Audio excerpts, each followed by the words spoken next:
Assalamualaikum warahmatullahi wabarakatuh. Apa kabar hari ini? Selamat pagi menjelang siang. Selamat bertemu kembali dengan proses belajar mengajar pada mata kuliah manajemen perbankan di kelas manajemen G semester 4 ini ya. Seperti biasa mengawali kuliahan kita pada pagi hari ini. Kita awali dengan mengucap Alhamdulillah. Alhamdulillah. Wassalatu wassalamu ala asyrafil anbiya wal mursalin wa ala alihi wa sahbihi rasulillahi ajma'in. Amma ba'du. Pertama-tama dan yang paling utama ya, kita selalu panjatkan puji dan syukur kepada hadirat Allah Subhanahu wa taala yang senantiasa melimpahkan rahmat, taufik dan hidayahnya kepada kita semua sehingga pada pagi menjelang siang ini kita bisa berkumpul dan dipertemukan atas qudrat iradat Allah, kemudian Tuhan yang Maha Esa yang telah memberikan kuasa dan kesempatan kepada kita untuk bisa bertemu, menghirup udara, diberikan kesehatan, bisa melaksanakan proses belajar mengajar ini ya. Dan pendidikan dan pengajaran ini merupakan tridharma yang pertama ya, dari 3 dharma dalam di perguruan tinggi itu. Yakni yang kedua adalah penelitian dan pengabdian kepada masyarakat. Mudah-mudahan pada pertemuan kita hari ini kita selalu diberikan keselamatan, kesehatan, kemudahan, kemudian kekuatan dan kemampuan dalam menyerap berbagai ilmu, tentu saja yang baik, yang positif, yang bisa bermanfaat baik dari diri kita, keluarga, masyarakat, kemudian bangsa, negara, dan seluruh umat yang ada di muka bumi ini. Amin. Selanjutnya tak lupa juga sholawat serta salam semoga tetap dicurah ruahkan kepada Nabi kita Habibana wa Nabiyana Muhammad Sallallahu Alaihi Wasallam, kepada keluarganya, sahabat-sahabatnya, tabi'in serta seluruh umatnya yang selalu taat terhadap ajaran beliau, yang insya Allah mudah-mudahan termasuk kita di antaranya, dan semoga kita semua kelak mendapatkan syafaat dari baginda Nabi Rasulullah Shallallahu Alaihi Wasallam, dan kita digolongkan termasuk ke dalam golongan orang-orang yang beriman dan bertakwa serta ditempatkan di surganya Allah ya, amin. Mahasiswa dan mahasiswi manajemen G pada semester 4 yang Bapak banggakan, pada kesempatan hari ini kita akan membahas pembahasan sesuai dengan rencana pembelajaran semester, yakni manajemen kewajiban bank ya. Atau ada yang menyebut dengan manajemen liabilities ya, atau liabilities management, atau juga manajemen utang bank ya. Jadi seperti yang kita ketahui bahwa sumber dana bank ini selain dari modal sendiri atau dari equity ya, ada yang bersumber dari utang kewajiban ya. Salah satunya ada dari hasil fundingnya, dari funding dalam bentuk simpanan, tabungan, ataupun deposito dan giro. Nah, kenapa itu masuk dalam kewajiban? Karena kapanpun si penabung, si deposito itu akan mengambilnya, nah, kalau deposito jatuh tempo ya, maka kita sebagai manajemen yang ada di bank, pegawai bank, petugas bank, manajer harus selalu siap untuk mengembalikan. Maka dari itu hasil funding di kelompok pertama pernah disampaikan ya, manajemen funding, dana bank. Nah, itu akan tersimpan dalam posisi sumber dana bank atau pasipa dari akun atau perkiraan hutang kewajiban ya. Nah, ini ya. Nah, kewajiban ini perlu dimanage ya sedemikian rupa, perlu diperencanakan mana harus dipilah, mana yang menjadi kategori sifatnya jangka pendek, jangka panjang, jangka menengah gitu ya. Nah, apakah deposito 1 tahun itu termasuk kategori jangka pendek atau jangka menengah? Kenapa? Karena hal ini penting supaya kita bisa memprediksi, meramalkan mau ngambil tidak keteter pas uangnya tidak ada. Termasuk juga dalam perencanaan pengaturan schedule pemberian kredit. Jangan sampai kita sudah menjadwal ada dropping dana, pencairan, tapi kita pun dihadapkan dengan nasabah deposito yang akan mau mencairkan, mau ngambil gitu ya. Nah, sehingga uangnya kurang di kas, nah ini akan berakibat fatal terhadap tingkat kepercayaan dari nasabah. Nah, jika ini terjadi mungkin saja bisa terjadi kekecewaan dan tidak menutup kemungkinan bisa mengakibatkan kerugian baik dalam jangka pendek maupun dalam jangka panjang ya.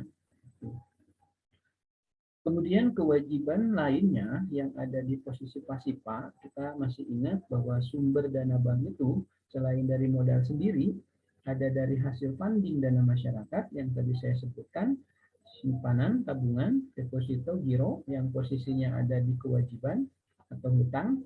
Kemudian yang selanjutnya ada hutang yang bersumber dari lembaga lain. Jadi si perusahaan ini atau si bank ini meminjam juga kepada lembaga lain. Ya. Bisa pinjaman ini akibat call money ataupun bisa berakibat dari akibat memang pengajuan ya karena butuh suntikan dana baik itu untuk pencairan kredit, aktivitas produktif maupun untuk dana likuiditas. Biasanya dengan sangat menyesal atau sangat terpaksa ya meminjam kepada pihak lembaga lain ya. Sebut saja salah satunya ke Bank Indonesia, Bank Dunia, IMF ataupun ke bank-bank lainnya ya seperti itu.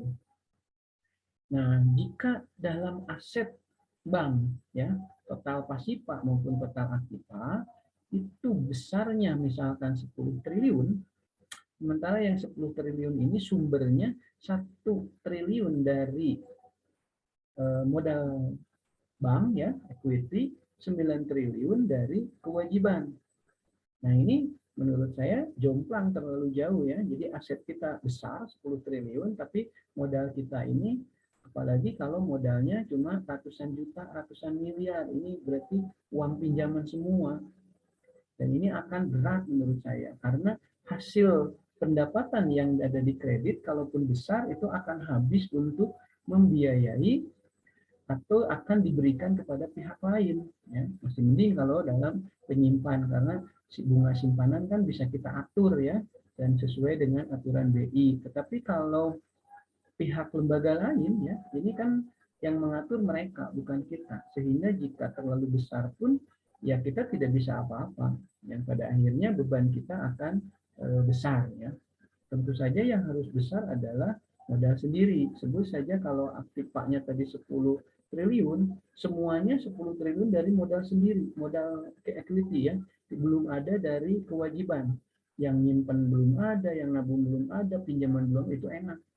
Jadi tidak ada tingkat kewajiban, cek kasarna di kas ada tinggal 100 juta juga tidak masalah. Kenapa? Karena tidak akan ada, dia tidak memiliki hutang, tidak akan ada kewajiban untuk membayar dalam jangka pendek. Jadi dipakai aktiva produktif semua atau aktiva tetap semua juga tidak akan ada masalah ya secara solvabilitas dan likuiditas. Cuma kita juga harus hitung juga secara profitabilitas atau earning ya itu ya kalau banyak di aktiva tetap juga percuma ya kita asetnya besar penghasilannya kecil profitabilitasnya atau mungkin aktiva produktif besar tapi pendapatan kecil mungkin juga tingkat kemacetannya yang tinggi. Nah ini juga harus diperhatikan. Jadi manajemen hutang juga harus di manage sedemikian rupa jangan sampai tadi terjadi terlalu banyak kewajiban ketiban equity modal kita ya. Maka jika terjadi hal seperti itu, kewajiban kita tahun depan menurunkan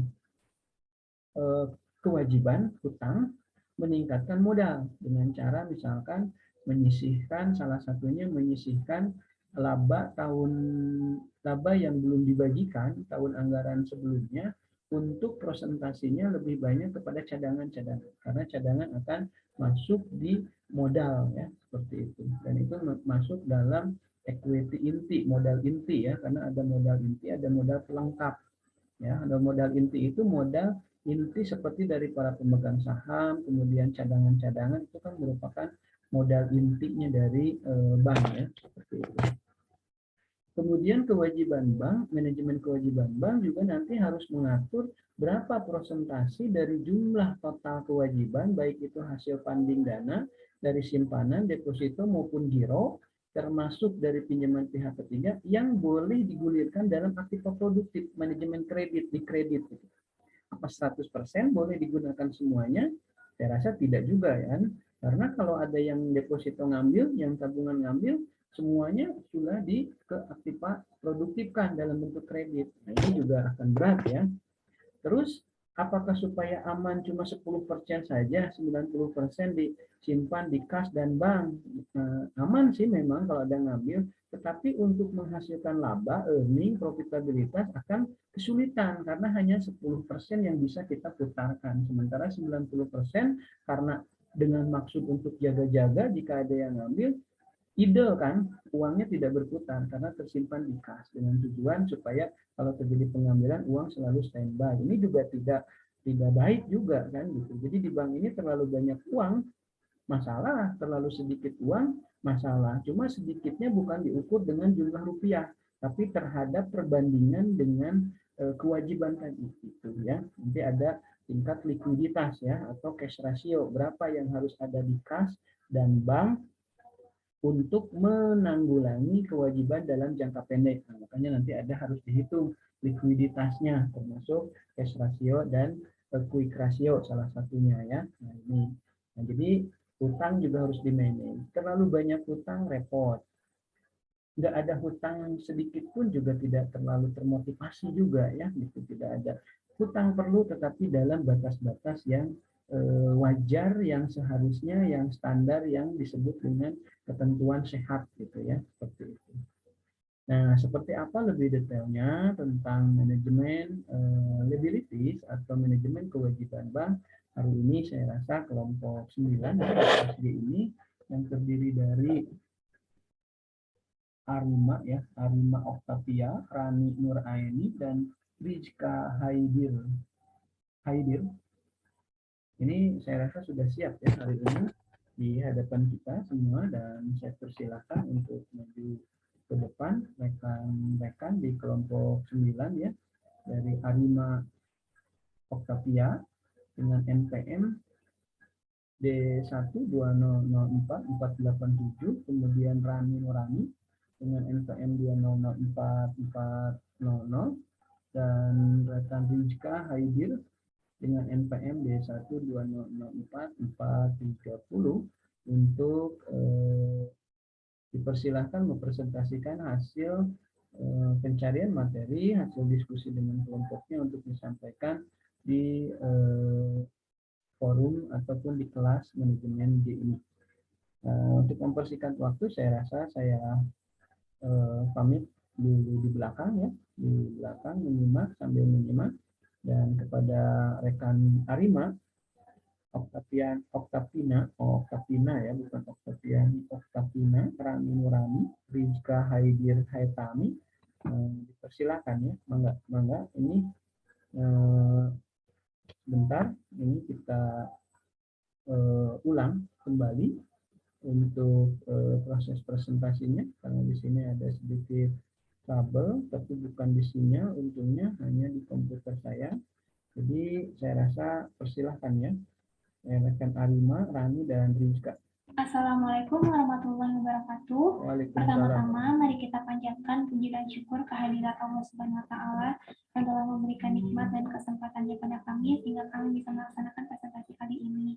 Yang saya hormati Pak Sukmayani dan rekan-rekan sekalian, pada kesempatan kali ini kami dari kelompok 9 akan membawakan presentasi mengenai manajemen kewajiban bank. Sebelumnya izinkan saya untuk memperkenalkan anggota dari kelompok 9.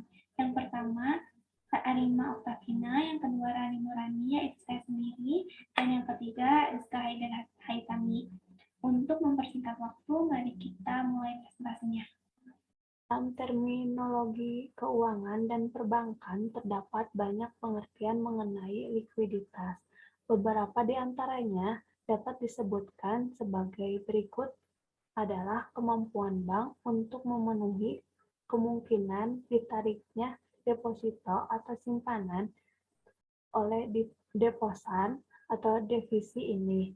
Suatu bank dikatakan liquid apabila dapat memenuhi kewajiban penarikan uang daripada penitip dana maupun dari para peminjam atau debitur bank untuk memenuhi kewajiban hutang-hutangnya, dapat membayar kembali semua depositnya serta dapat memenuhi permintaan kredit yang diajukan para debitur.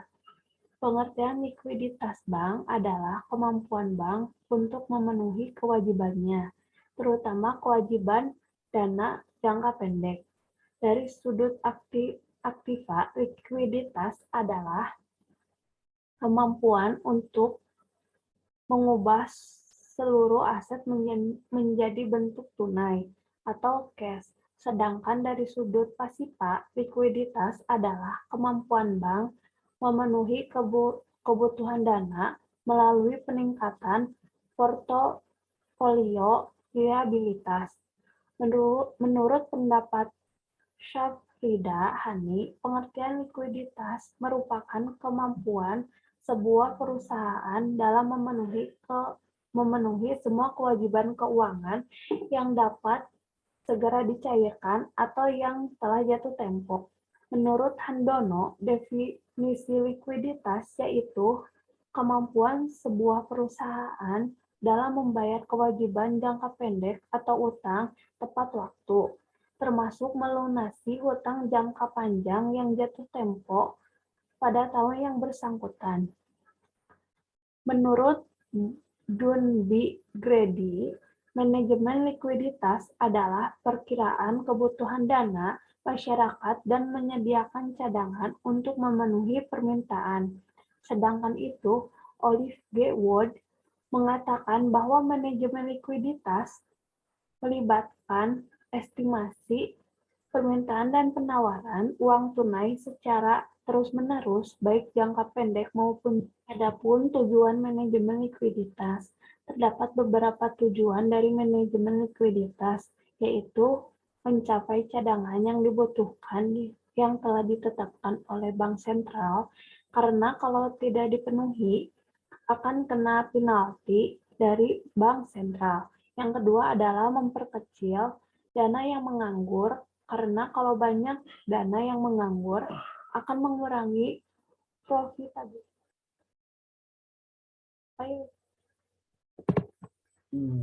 Bentar dulu, ini ada permasalahan ya. Jadi kita coba ulang lagi. Barusan dipersilakan dilanjutkan. Untuk menjaga proyeksi cash flow dalam kondisi yang sangat mendesak, misalnya penarikan dana oleh nasabah pengambilan pinjaman. Sedangkan menurut Leon dan Eriskon, tujuan manajemen likuiditas adalah yang pertama, menjaga manajemen likuiditas bank agar selalu berada pada posisi yang ditentukan oleh otoritas moneter, yaitu Bank Indonesia. Yang kedua, mengelola alat likuid agar selalu memenuhi semua kebutuhan arus customer, masuk kebutuhan yang tidak diperkirakan. Misalnya, penarikan yang tiba-tiba terhadap sejumlah giro atau deposito berjangka yang belum jatuh tempo. Yang ketiga, meminimalkan idle fund atau yang disebut dengan dana yang menganggur. Yang keempat adalah menjaga posisi likuiditas dan proyeksi arus kas agar selalu dalam posisi aman, terutama dalam tingkat bunga berfluktuatif. Untuk materi yang selanjutnya yaitu teori manajemen likuiditas. Bentar, udah trouble lagi nih. Bentar ya, udah trouble lagi. Ya, coba lagi trouble terus komputernya.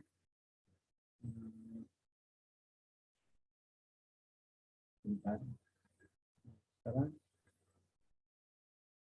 silakan untuk dilanjut. Likuiditas yang paling kuno. Teori ini juga disebut Kilbill's Doctrine. Dalam teori yang dimunculkan oleh Adam Smith dalam bukunya yang berjudul The Wealth of Nations tahun 1776 ini, bank hanya boleh memberikan pinjaman dengan surat dagang jangka pendek yang dapat dicairkan dengan sendirinya atau self-liquidating. Self-liquidating berarti pemberian pinjaman Shift Stability Theory. Shift Stability Theory adalah teori tentang aktiva yang dapat dipindahkan. Menurut teori ini, likuiditas bank tergantung pada kemampuan memindahkan aktivanya kepada orang lain dengan harga yang dapat diprediksi. Sebagai contoh, bank berinvestasi pada pasar terbuka jangka pendek. Jika suatu saat sejumlah pemilik deposito memutuskan untuk menarik uang mereka kembali, bank hanya perlu menjual investasi tersebut, bank mengambil yang dapat diperoleh dan membayar kembali kepada pemilik deposito. Yang ketiga yaitu Anticipate Income Theory.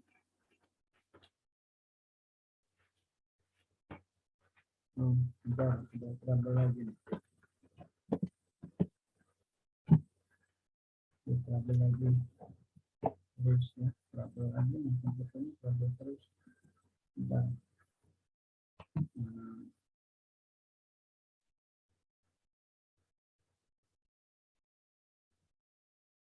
Nah, harus ditujukan pada sektor yang visible dan menguntungkan bagi bank. Yang keempat, the liability management theory. Menurut teori liabilitas, bank harus dapat mengelola pasifannya sehingga dapat menjadi sumber likuiditas. Likuiditas yang diperlukan bagi bank adalah satu, untuk menghadapi penarikan oleh nasabah. Yang kedua, memenuhi kewajiban bank yang jatuh tempo. Yang ketiga, memenuhi permintaan pinjaman dari nasabah. Strategi pengelolaan likuiditas. Untuk menjaga likuiditas supaya selalu berada dalam posisi aman, ada beberapa strategi yang dilakukan oleh bank, diantaranya sebagai berikut. Yang pertama, memperpanjang jatuh tempo semua kewajiban bank. Hal ini diperlukan kecuali tingkat bunga cenderung menurun. Yang kedua, melakukan diversifikasi sumber dana bank. Yang ketiga, menjaga keseimbangan jangka waktu aset dan kewajiban. Yang keempat, memperbaiki posisi likuiditas. Caranya adalah mengalihkan aset yang kurang marketable menjadi lebih marketable. Saya akan melanjutkan presentasi dari teman saya. Komponen manajemen likuiditas. Menurut Angel dan Lange, ada 3 komponen dasar yaitu kerapatan, kedalaman, dan resiliensi. Ketiga, komponen ini saling berkaitan untuk menjaga tingkat likuiditas serta kestabilan ekonomi suatu perusahaan atau organisasi. Kerapatan dalam ini merujuk pada adanya gap dari harga yang disetujui dengan harga normal suatu produk. Kedalaman, perbedaan antara jumlah atau volume produk yang dijual dengan yang dibeli pada tingkat harga tertentu. Resiliensi, kecepatan perubahan harga yang cukup signifikan yang menuju harga efisien setelah terjadi penyimpangan atau ketidakstabilan harga.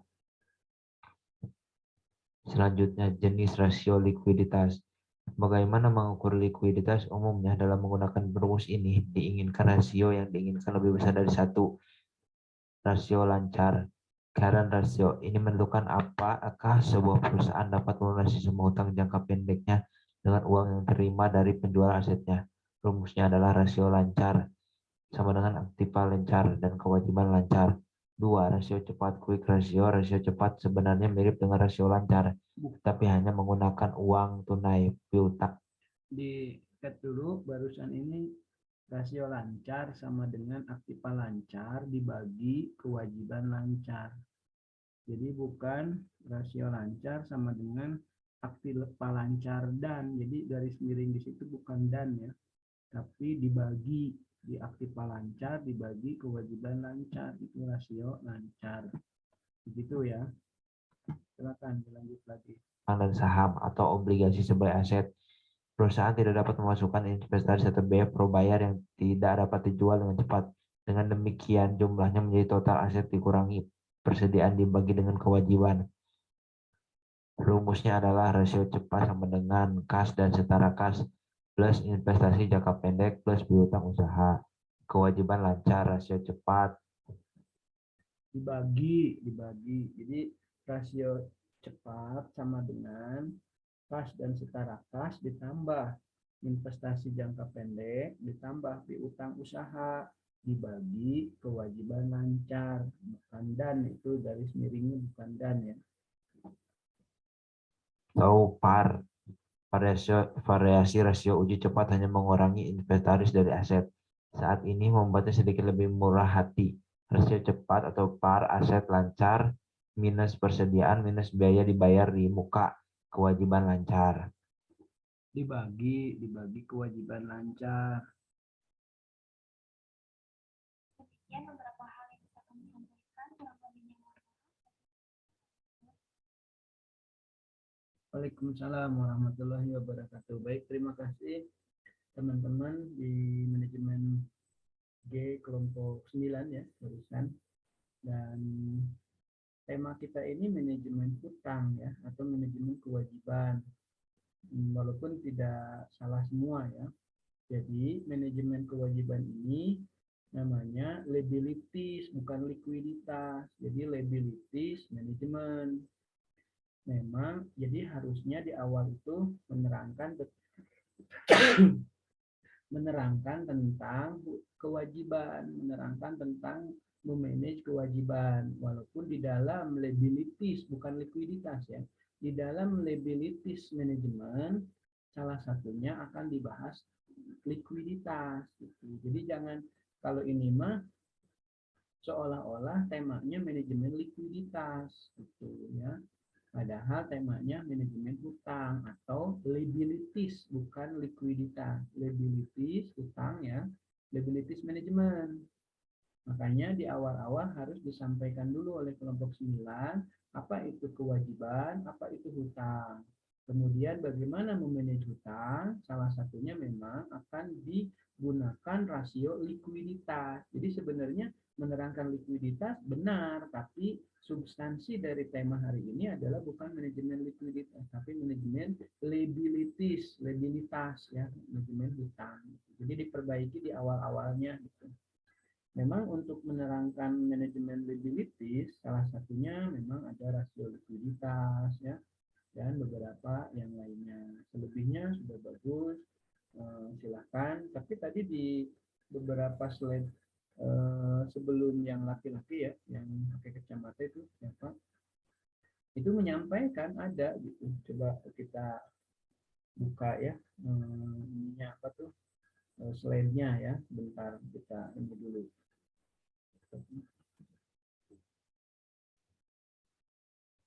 Bentar ya. Kita coba lihat dulu PPT yang dibawakan oleh kelompok 9 di manajemen G ini ya. Nah, di akhir-akhir ini ada disampaikan ya di mana ini tadi. Yang nyampeinnya itu yang pakai kacamata itu, belum yang laki-laki tadi ya. Nah, ini liabilities management theory. Jadi sebenarnya temanya liability management. Ya, ini ya. Jadi liability management ini mengelola di Pasipa yang karena Pasipa ini ada dua, ada liability yang tema kita, ada equity.